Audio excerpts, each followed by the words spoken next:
This is LMU I'm Scott Earl, back again with LMU men's basketball coach Josh Church, previewing the 2015 season. This is part 3, talking about the guards now. Really exceptionally deep group. You were a really deep group last year, and you bring in a Mississippi State transfer and Jalen Steele. It seems like the ceiling is sky high for this group. And what have you seen so far in the preseason and your first couple of weeks of actual practice from that group? Well, I think it's as you said, it's a good group. It's an experienced group. We bring a lot of guys back. We really lost Lorenza, off that, which is not anything to sneeze at. You're talking about the player of the year in the league and an All-American point guard, but. So we lost an outstanding player. I think Jalen Steele is a guy we had that has had a really good preseason.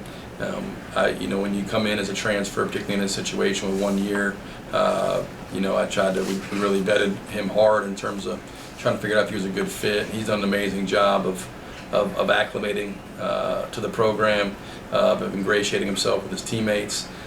He's a guy, you watch him on the floor, you watch him off the floor, and he and the guys, all the things you want, he's definitely a guy that, gives respect, and the guys respect him, and he's a guy that, again, feels responsible for the group. You can coach him, he wants to be coached, he wants to get better, he wants to work.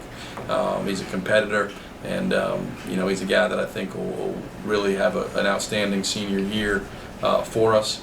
I think, when you get outside of him, you got 2 guys back that played significant roles last year, really 3, and Luquan Choice and Jarrell Simmons, and I think both those guys are ready to have terrific years. Lou's, I think he comes into the year with really almost in a perfect spot from a coaching standpoint, to where he has confidence based on what he accomplished last year, and probably a bit of a chip on his shoulder based on how last year finished. And that's a great place to be, if you have confidence, but you still have a chip on your shoulder for they got something to prove. And based on how his season went and how it ended, I think that's probably how he should feel and how he does feel. He really worked hard to improve his game. We kind of, it wasn't funny at the time, but laugh about it now that I told him he was a one-trick pony at the end of the season. And offensively needed to diversify, and he really has. He told me he's a horse now, so so he really has. He's been a guy that has learned to score at all 3 levels. I think he's really worked hard this summer. His body's better.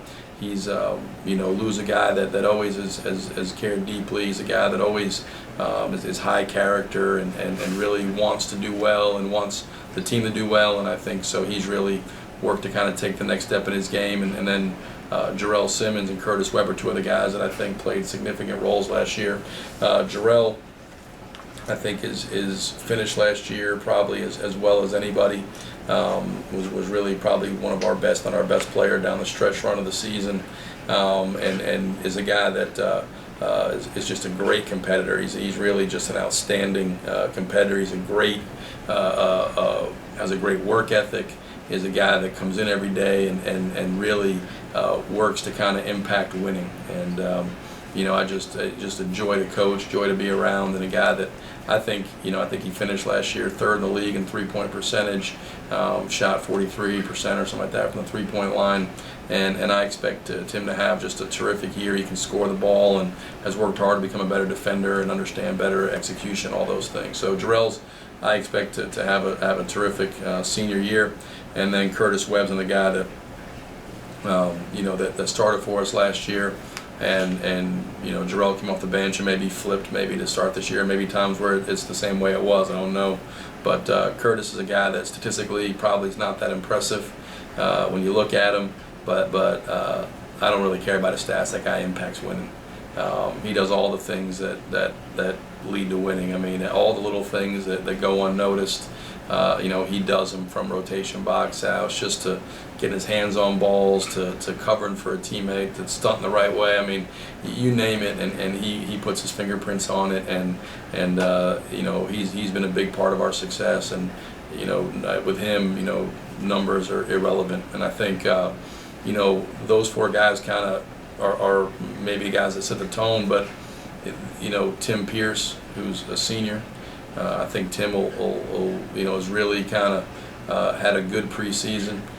He's a guy that shows flashes, and there's nights where he's the best player on the floor. There's nights we'll play a game in really good games. Like last year we played Newberry. I think we were both undefeated in December, and they came in here top 15 in the country, and Tim was the best player on the floor that night. He had like 21 points, 22 points, 9 rebounds.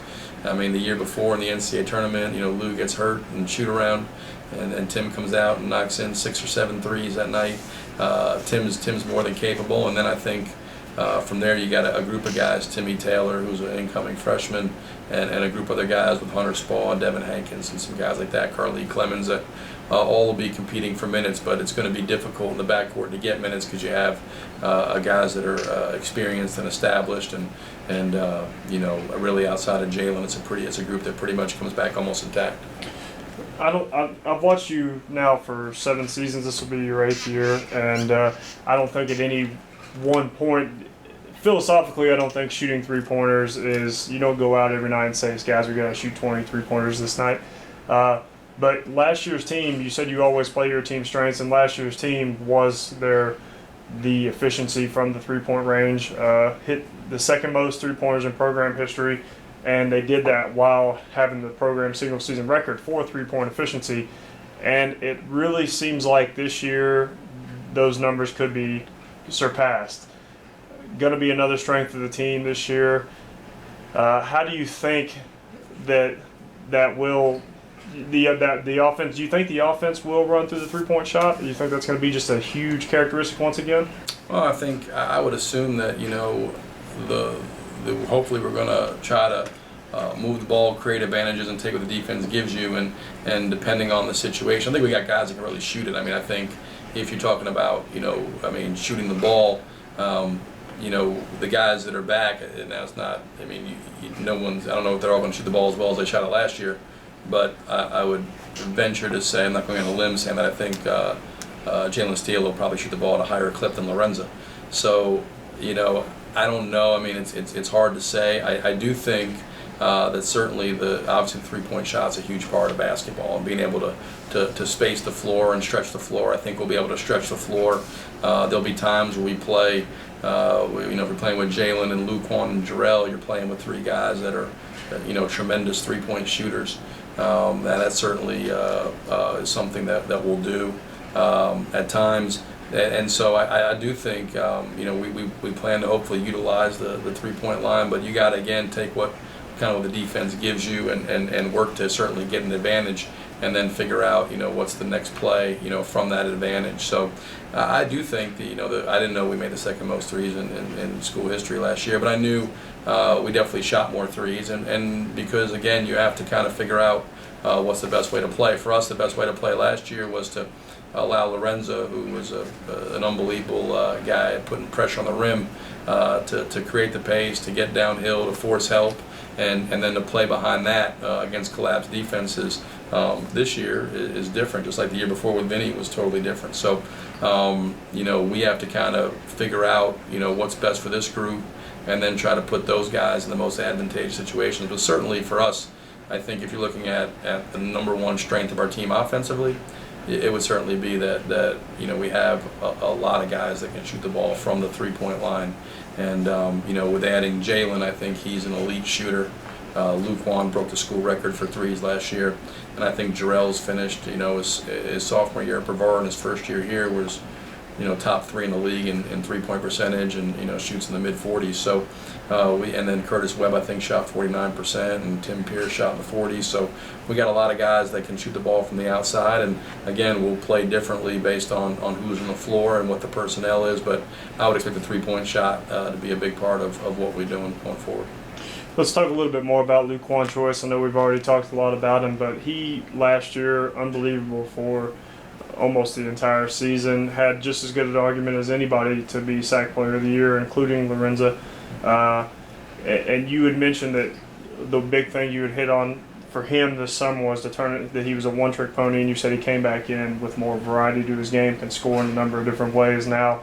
How do your team averaged 80 points per game last year, which was one of the faster paces in the country in terms of scoring. how might that even open up the offense even more with Luquan's game adding a little depth to it? Well, I think it's always the obviously as an offensive player, and I think this holds true for a team. The hardest offensive players to guard are the ones that have the most ways to beat you. If a guy is just an elite three-point shooter, that's hard, but you can take that away. If a guy is just an elite driver, again, they can't shoot. You can do things, try to limit that. The best players are usually have the most ways to beat you, whether that's from three-point range, mid-range, to the rim, have solutions when they get to the rim, can get to the free throw line and do those things. And I think I think that's certainly gonna see that with Luquan. And I do think it'll open up things, because I don't think always with we'll always play with a natural point guard. I think we'll have lineups, like I said, that'll have varying things, but Lou's ability to get downhill and to put pressure on the rim and to kind of because teams are obviously going to try to take him off the three-point line.